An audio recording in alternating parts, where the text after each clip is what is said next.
Hola, ¿cómo están? Hoy vamos a estar en este video viendo los números primos y la factorización en números primos. ¿Qué son los números primos? Bueno, a ver, hay números naturales que pueden ser el producto de distintas multiplicaciones sin contar como diferentes las conmutaciones. Por ejemplo, 24 es producto de 1 y de 24, o de 2 por 12, de 2 por 3 por 4, de 1 por 1 por 24. Cuando hablamos de sin contar las conmutaciones es, por ejemplo, conmutar 2 por 12 o 12 por 2, 1 por 24, 24 por 1. La idea es no contar esos cambios de lugar de los factores. 8 es el producto de 1 por 8, de 2 por 4, de 2 por 2 por 2. Hay números naturales que pueden ser el producto de una sola multiplicación.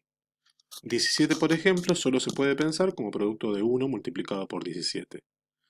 Claro, o sea, la idea es tampoco, por ejemplo, podríamos poner 1 por 1 por 17, pero eso vamos a ver que vamos a descartarlo. Bien, ¿qué son los números primos entonces? Volvamos al número 24. Se puede expresar, por ejemplo, como producto de 6 por 4.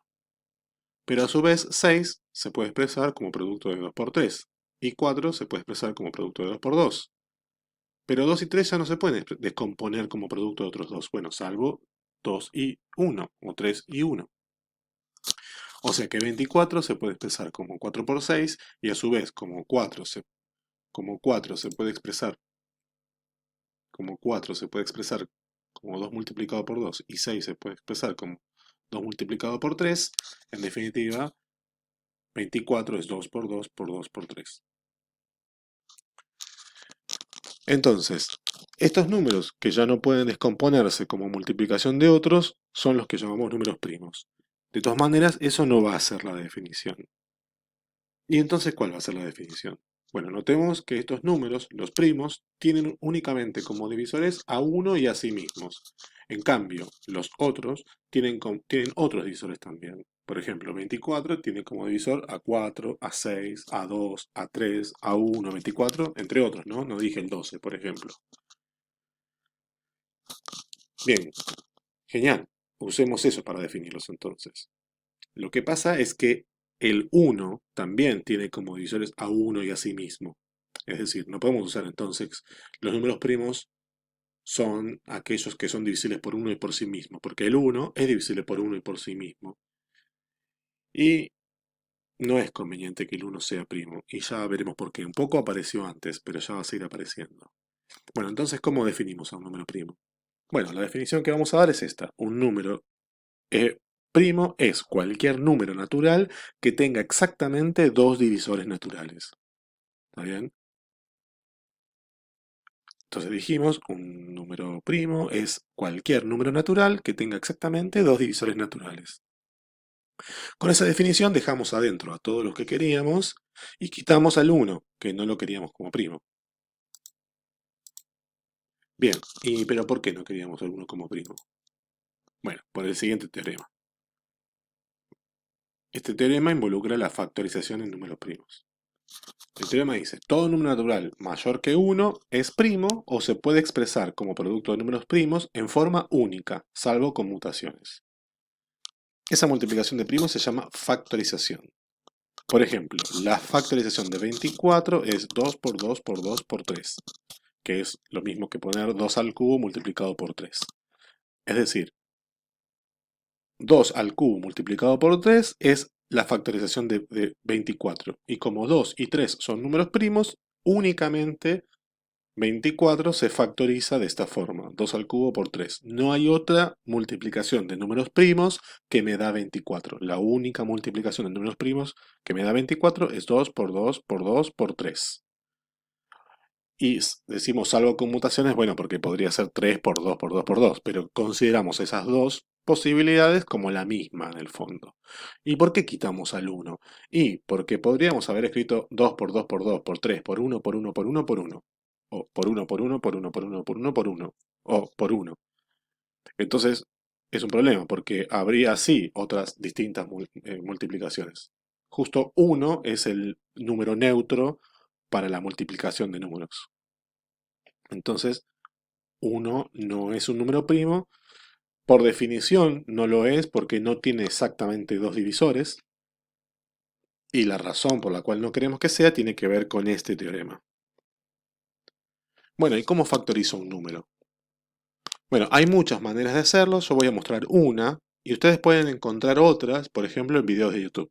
Y ya estuve viendo en las resoluciones que estuvieron haciendo que ya estuvieron factorizando números para distintas cosas que estuvieron haciendo. Bien, por ejemplo, factoricemos 60. Yo voy a mostrar una forma de hacerlo y tiene que ver con esto. Me es fácil a mí pensar el 60 como multiplicación de dos números cualesquiera. En realidad se me viene a la mente muy fácilmente que 60 lo puedo pensar como 10 multiplicado por 6. Bueno, pero a su vez puedo pensar al 6 como 2 multiplicado por 3. Y también puedo pensar al 10 como 2 multiplicado por 5. Entonces, si 6 es 2 por 3, 10 es 2 por 5 y 6 por 10 da 60, entonces 60 tiene que dar lo mismo que 2 por 3 por 2 por 5. Exactamente. 60 es 6 multiplicado por 10, 6 es 2 por 3, 10 es 2 por 5, así que 6 por 10 es lo mismo que 2 multiplicado por 3, multiplicado por 2, multiplicado por 5. Así que esta es la factorización. La acomodamos un poco poniendo como potencias. Esta aparece dos veces multiplicado el 2, así que es 2 al cuadrado por 3 por 5. 2 al cuadrado por 3 por 5 es lo que llamamos la factorización de 60. En realidad se llama factorización en primos, pero le decimos así cariñosamente a secas la factorización de 60. ¿Qué es la factorización de 60? ¿Estos numeritos? No, todo. La multiplicación, esta que está aquí, es la factorización de 60. ¿Y para qué sirven los números primos? Bueno, para muchas cosas. Actualmente el uso más importante que se le da es en criptografía, es decir, aquello que involucra la encriptación de mensaje. Esto es lograr que los mensajes no sean interceptados en el camino mientras se envían. Por ejemplo, los mensajes de WhatsApp.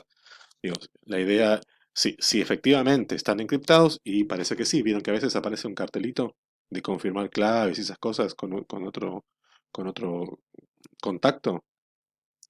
La idea es que el mensaje que vos ves y escribís, una vez que sale de tu teléfono a través de la red, no pueda ser, por más que sea captado, no pueda ser decodificado, no pueda leerse lo que así dice. Y una vez que recién llega al celular de quien fue enviado y ahí se decodifica. Yo no me voy a poner a contar aquí exactamente cómo es que funciona eso, pero los números primos se usan en eso. Particularmente se usan números primos muy grandes. En realidad se usan la multiplicación de primos muy grandes, de muchos dígitos, es decir, se eligen dos primos extremadamente grandes, muy, muy, muy grandes, se los multiplica y ese número se usa como clave y que es difícil de identificar, digamos, de captar. Pero ¿hay números primos grandes? Sí, claro que hay, porque hay infinitos primos. Los primos son infinitos. Y una forma de justificarlos es la siguiente. Supongamos, a ver, vamos a justificarlo por lo que se llama por el absurdo, es decir, vamos a suponer que no son infinitos y vamos a llegar a una contradicción. Y la contradicción vino de pensar que no eran infinitos, así que tienen que sí ser infinitos. Entonces, supongamos que no son infinitos.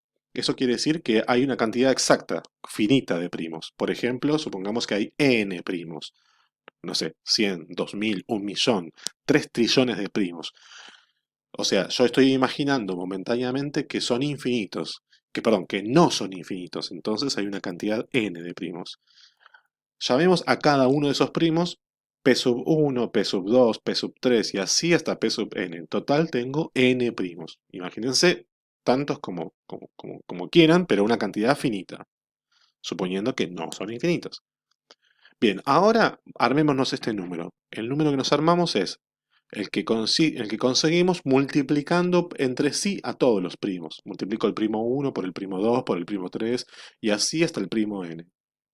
Y una vez que los multiplico a todos, le sumo 1.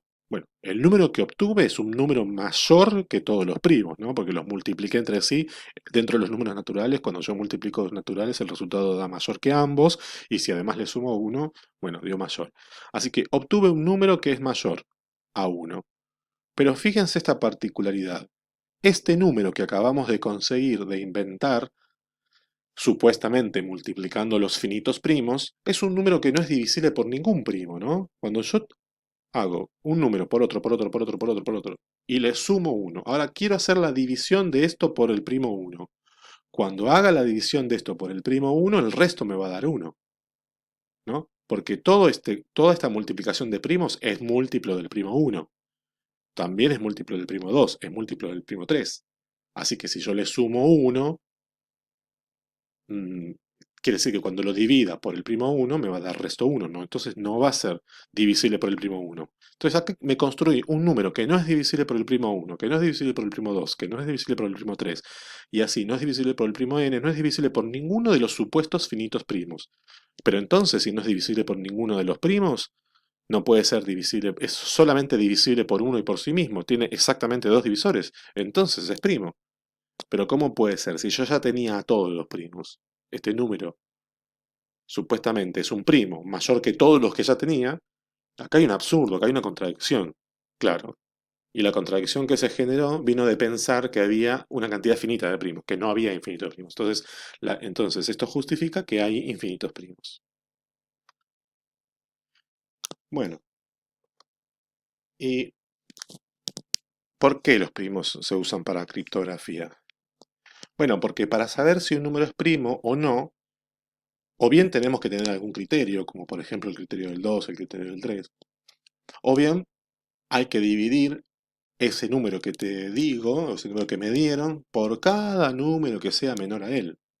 Y si ninguna división te da resto cero, entonces va a tener que ser primo. ¿Se entiende? O sea, si vos querés saber si el número 101 es primo, y no conoces ningún criterio de divisibilidad, o no lo sabés, o no te lo acordás, o no hay a mano uno, tendrías que dividir por 2, por 3, por 4, por 5, por 6, por 7, por 8 y así por cada número menor. Y si no te dio, si en todas las divisiones no te dio resto cero, entonces quiere decir que el número ese es primo, porque solamente es divisible por uno y por 101. Únicamente tiene dos divisores. Bien, para los números muy grandes no hay criterios sencillos y para hacer la división se estaría mucho tiempo. Entonces, imagínense, yo les doy, yo me consigo dos primos muy grandes, de muchas cifras, no sé, de 1000 cifras, ¿no? Tantas no, pero puede ser, de 1000 cifras. Hay primos de 1000 cifras, con 1000 cifras. Los multiplico. El resultado es un número extremadamente grande. Para encontrar yo por qué números primos es divisible, tendría que empezar a dividir, porque no voy a conseguir un criterio que me permita saber fácilmente. Incluso con una computadora intentando calcular eso es complicado de conseguir. Bueno, en otro video vamos a retomar, por ejemplo, cómo hallar el divisor común mayor y el mínimo común múltiplo de dos números a partir de las factorizaciones. En realidad podemos encontrarlo en varios lados en internet, algunos de ustedes ya lo saben hacer. La idea es tratar de entender un poco por qué funciona eso. ¿Mm? Bueno, muchas gracias por este video. Nos vemos.